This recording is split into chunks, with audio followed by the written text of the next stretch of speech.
ড্রাইভারকে আটক করে মৌলি ও বিক্রম দেবের মুখোশ খুলে দিল বাণী ও অনিরুদ্ধ। হ্যাঁ বন্ধুরা, এমনটাই দেখা যাবে। বিস্তারিত জানতে ভিডিওটিতে লাইক দিয়ে চ্যানেলটি সাবস্ক্রাইব করে শুরু থেকে শেষ অবধি দেখতে থাকো। গল্পের শুরুতেই দেখা যাবে বিদ্যুৎ ড্রাইভারকে টাকা না দিলে ড্রাইভার এসে মিডিয়ার সামনে বিদ্যুতের কলার চেপে ধরে। ঠিক তখনই দেখা যায় বিক্রম দেব বলতে থাকে, কি ব্যাপার, কি হয়েছে, তোমরা এখানে কেন ঝামেলা করছো? তখনই ড্রাইভার বলে, স্যার আপনি আমাকে যে কাজ করতে বলেছিলেন সে কাজটা তো আমরা করে দিয়েছি, তাই না? এরপরে আমাদের কোনো পেমেন্ট দেওয়া হয়নি, আমাদের যে গাড়ির ভাড়া সে ভাড়াটা দেওয়া হয়নি, তাই আমরা এসেছি। এরপরে দেখা যাবে বিদ্যুতের থেকে বিক্রম দেব টাকা নিয়ে দিলে তখনই সেখান থেকে চলে যায় ড্রাইভার। ড্রাইভারের পিছু করতে থাকে বাণী ও অনিরুদ্ধ। অনিরুদ্ধ বলতে থাকে, এই ড্রাইভারের যদি কোনো সূত্র খুঁজে পাই তবেই অবশ্যই আমরা এই এই কেসের কোনো কুল কিনারা খুঁজে পাবো, কারণ এই ড্রাইভারের দ্বারাই আমরা সমস্ত মশলা আমাদের আমাদের গোডাউনে পাঠিয়েছিলাম, কিন্তু ও ওই মশলাগুলো আমাদের গোডাউনে না পাঠিয়ে বিক্রম দেবের গোডাউনে নিয়ে গেছে, আর বিক্রম দেবের গোডাউনে নিয়ে গিয়েই সে মশলাগুলো দিয়ে এসেছে। এ কথা শুনে তখন দেখা যাবে এইদিকে পিনাক্ষী বলতে থাকে, আমি বুঝতে পারছি না, এভাবে যদি ক্রমশ কোম্পানির অবস্থা খারাপ হতে থাকে তবে তো কোম্পানিটা একদম শেষ হয়ে যাবে। তখনই মৌলি বলে, প্লিজ ড্যাড, তুমি এতটা চিন্তা করো না, আমি তোমাকে কথা দিচ্ছি, আমি আমি কোম্পানির প্রফিট নিয়ে আসব। এরপরে দেখা যাবে মৌলি মনে মনে বিক্রম দেবের কথা মনে করতে থাকে। ঠিক তখনই ঈশানী বলে, ও যখন বলছে তবে অবশ্যই পারবে, ওকে একটু সময় দাও, কেন এভাবে বলছো? আমার মেয়েটা কি একেবারেই নিষ্কর্মা? এরপরে মৌলি বলে, আমার ভুল হয়েছিল ড্যাড, এর জন্য কি তুমি আমাকে বিশ্বাস করতে পারছো না? আমি তোমাকে কথা দিচ্ছি এবার আর কোনো রকম কোনো ভুল হবে না, আমি অবশ্যই কোম্পানির প্রফিট নিয়ে আসবো, আর তুমি সেটা দেখে অনেক খুশি হবে। তখনই এ কথা শুনে পিনাক্ষী বলে, যদি এমনটা হয় তবে সত্যি আমি অনেক খুশি হব মৌলিক, কাজটা তাড়াতাড়ি করো, কোনোভাবে যেন আমাদের আমাদের কোম্পানিটা বন্ধ না হয়ে যায়। এদিকে দেখা যাবে ড্রাইভার একটি ধাপায় এসে দাঁড়ায়, সেখানে দাঁড়ালে বাণী অনিরুদ্ধ বলতে থাকে, তার মানে এই ধাপাই ওদের ওদের আড্ডা, আজ রাতে এখানেই পার্টি হবে, ওরা এই পার্টি নিয়ে কিছু সমালোচনা করছে। এ কথা শুনে বাণী বলতে থাকে, তবে আজ রাতেই আমাদের এই পার্টিতে আসতে হবে, এখানে এসেই সমস্যার রহস্য ভেদ করতে হবে। তখনই অনিরুদ্ধ বলে, না বাণী, তোমাকে আমি এই অবস্থায় এখানে আনতে পারি না। তখনই বাণী বলে, কেন বলছো এমন? আমাকে আসতেই হবে, আমি তোমাকে একা ছাড়বো না, কোনোভাবেই নয়। যখন লড়াইটা আমাদের সবাই, তবে কেন একা একা লড়বে? সবাই মিলেই লড়বো, কিচ্ছু হবে না।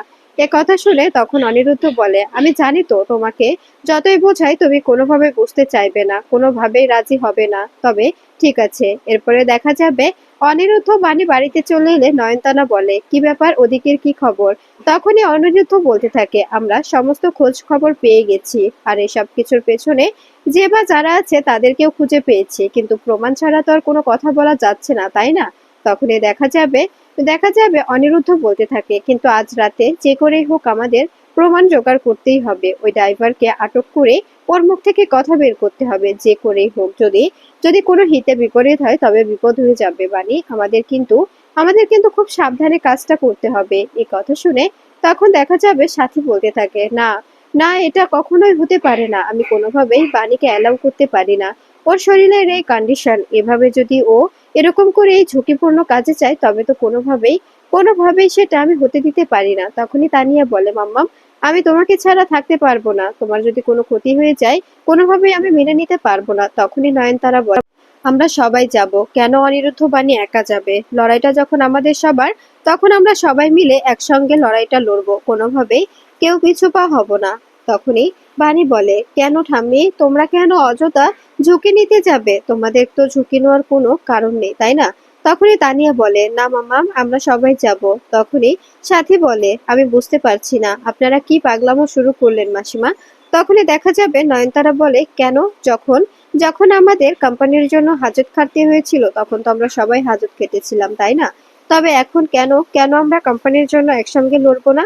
একসঙ্গে সবাই লড়বো, এবং তুমিও যাবে সাথী, তুমিও যাবে। তখনই সাথী বলে, কি বলছেন এসব? আমি আমি পারবো? আমি এই অবস্থায় কি করে যাব? তখনই নয়নতারা বলে, কেন পারবে না সাথী? তুমি তুমি পারবে, তোমাকে পারতেই হবে, আমরা জানি যে তুমি অবশ্যই পারবে। এরপরে দেখা যাবে অনিরুদ্ধ বলতে থাকে, ঠিক আছে, তোমরা যখন যেতে চাইছো তবে যাবে, কোনো সমস্যা নেই। এরপরেই সাথী বলে, আচ্ছা, কোনো বিপদ হবে না তো? বানের এই অবস্থা, ওর যদি এসবের মধ্যে কোনো রকম কোনো বিপদ হয়ে যায় তবে আমি নিজেকে কিছুতেই ক্ষমা করতে পারবো না। তখনই নয়নতারা বলে, কোনো কিছুই হবে না, আমার বিশ্বাস ভগবান আমাদের বানের কোনো ক্ষতি হতে দেবে না। আমাদের আমাদের কোম্পানিটা আমাদের রক্ষা করতে হবে কোনোভাবেই মৌলিকে আমি জিততে দিতে পারি না। আমি বারবার বলেছিলাম ওই মেয়েটাকে তোমরা সিও বানিও না, ওই মেয়েটাকে সিও বানালে ওই মেয়েটা সমস্ত কিছু শেষ করে দেবে, কিন্তু আমার কথা কেউ বুঝতে চায়নি, আমার কথা কেউ শুনতে চায়নি। এবার বুঝতে পারছে তো ওই মেয়েটা কতটা কতটা জঘন্য, কতটা ধুরন্ধর। এরপরে সাথী বলে, প্লিজ মাসিমা, এভাবে বলবেন না, মেয়েটা তো অনেক অনেক কিছুই করলো, তাই না? এরপরে দেখা যাবে রাত্রিবেলা সবাই মিলে একসঙ্গে যাত্রায় অনুষ্ঠান করার জন্য রেডি হয়ে নেয়। আর সেই জায়গাতে চলে আসে, সে ধাপাতে এসে ওই ড্রাইভারদের ধরার জন্য সেখানে এসে যাত্রাপালা করতে শুরু করে। এরপরে দেখা যাবে যাত্রার সিন দেখে ড্রাইভাররা বলতে থাকে, সত্যি দিদি, আপনাদের জীবন কাহিনীর সঙ্গে আমাদের জীবন কাহিনী মিলে গেছে। আসলে আমরা যে আজকে পার্টিটা দিচ্ছি সেই পার্টিটা এরই টাকায় আমরা আমরা এরকম করে একজনের মশলা আরেকজনকে দিয়ে সেই টাকা দিয়ে আজকে পার্টি করছি। এই কথাগুলো সমস্ত কিছু ফোনে রেকর্ডিং করে নেয় অনিরুদ্ধ ও বাণী।